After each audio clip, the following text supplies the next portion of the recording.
Salut à toutes et à tous, ici Ninja Scripter. Je vous fais une intro parce que j'ai oublié de le faire dans la vidéo, étant donné que j'ai tout filmé d'un seul coup. Dans cette vidéo, on va voir comment on prend notre application Django, qui d'ailleurs est sous mes yeux, et comment on fait pour la mettre sur notre serveur et comment on fait pour la faire fonctionner et pour pouvoir y accéder depuis le web. C'est assez rapide. Dans la vidéo suivante, on verra comment on fait ça un peu mieux avec Apache, etc.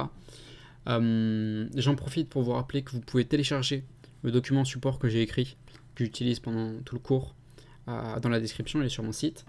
Et aussi que la Bible du scripting est sortie en précommande. Donc la réservation était terminée, donc les personnes qui ont réservé y ont eu accès avant. Il reste un peu de place, donc c'est aussi disponible dans la description, c'est sur mon site. Et dès qu'on est 100, je ferme et il faudra attendre le relancement et donc pas d'offre pour vous, ou alors une offre plus petite. Voilà, merci à tous et je vous retrouve juste après.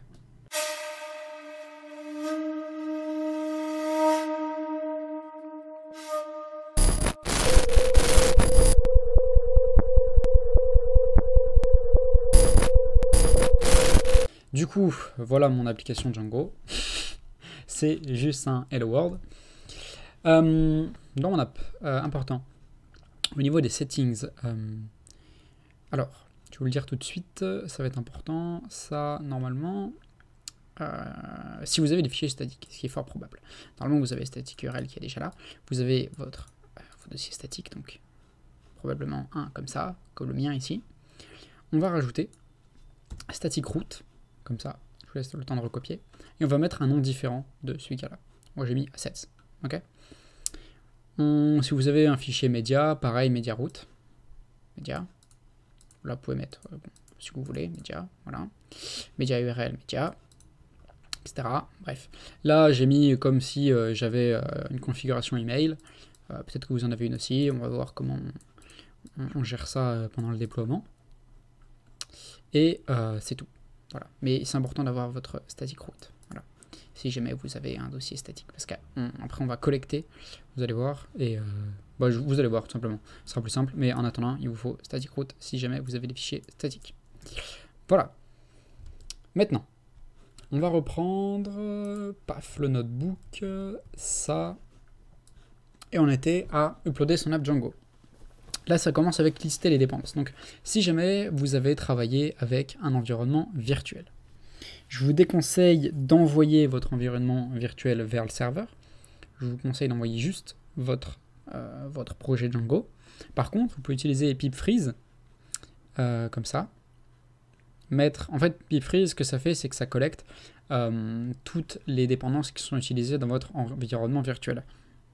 Et avec le chevron, je crois que ça s'appelle comme ça, et qui pointe vers requirements.txt, vous créez un dossier dans lequel il y a la liste de toutes vos dépendances et ça vous permettra de les installer dans votre nouvel environnement virtuel sur votre serveur. Voilà.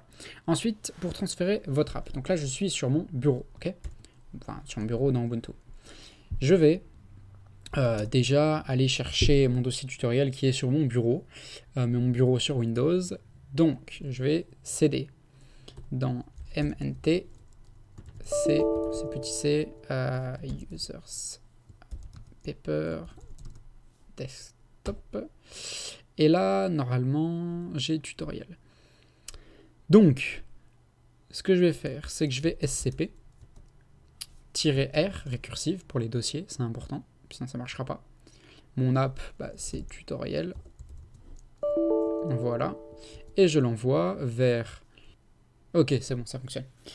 Voilà. Boum. Voilà qui est fait. Maintenant, je vais pouvoir SSH. Du coup, normalement, comme un guignol, là. J'ai dû le mettre ici.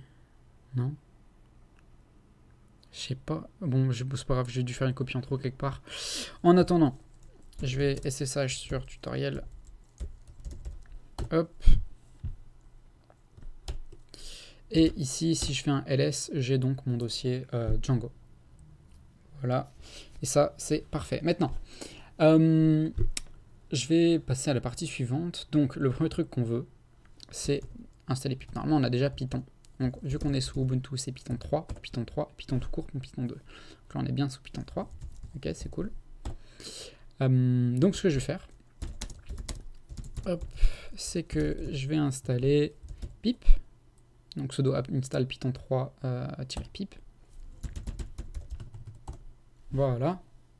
Donc y pour confirmer, y plus entrée. On va attendre que pip s'installe. Je fais une coupure si jamais c'est trop long. Ok. Maintenant, je vais installer venv qui nous permet de créer des environnements virtuels. Hop.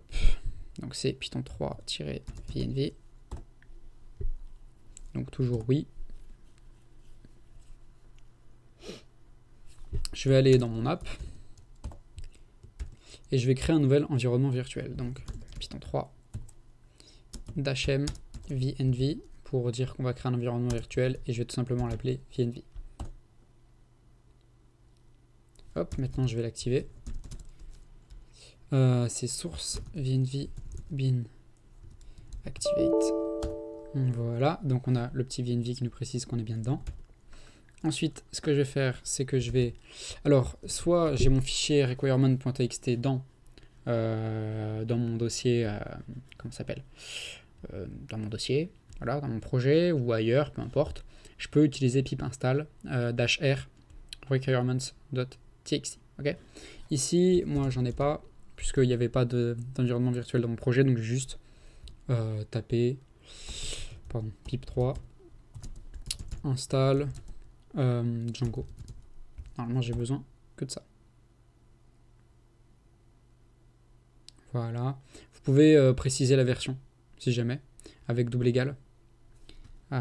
Par exemple, pip 3 install Django double égal 2.2. Voilà. Ici, peu importe.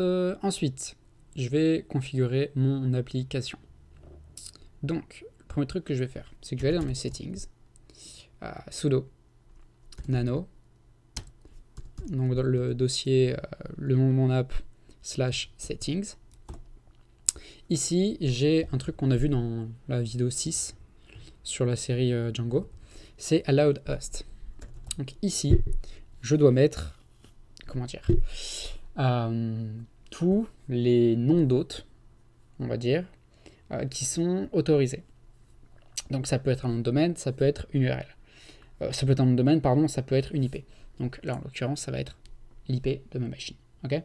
Ensuite, on a cette histoire de static root dont je vous ai parlé. Donc moi, j'ai déjà, c'est à 7. Ok, donc je peux faire CTRL X, Y, entrée, nickel.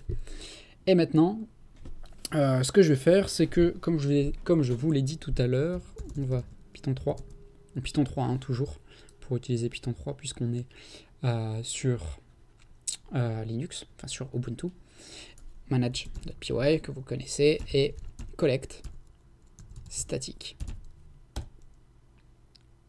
Hop là. Et là, donc tous nos fichiers statiques, y compris ceux de base, donc de l'admin, etc., ont été copiés dans /assets. Maintenant, ce que je peux faire, c'est python manage.py, run server, hop, et je vais préciser, hop, 0.0.0.0 sur le port 8000. Boum. Donc là, mon serveur tourne. Donc j'ai une migration non appliquée, peu importe. Et là, il me dit que voilà, je peux y accéder comme ça. Mais ça ne marchera pas, puisque depuis mon navigateur, il va falloir que je mette http l'IP de ma machine et le port 8000. Et là, magie, j'accède à mon site web sous Django, sous le port 8000. C'est pas encore ce qu'on veut, on n'a pas un serveur très solide puisque c'est un serveur de développement, il n'est pas non plus très sécurisé, mais je peux déjà accéder à mon site. Donc, dans la prochaine partie, ce qu'on va faire, c'est qu'on va installer Apache pour utiliser Nginx ou autre chose. Pourquoi Apache? Tout simplement parce que j'ai envie. Donc, aujourd'hui, ce sera Apache. Peut-être que je ferai une version pour Nginx. En tout cas, il y aura une autre version pour les applications asynchrones. Mais ça viendra plus tard et ça sera avec autre chose qu'avec Apache. Donc, pour l'instant, ça va être avec Apache.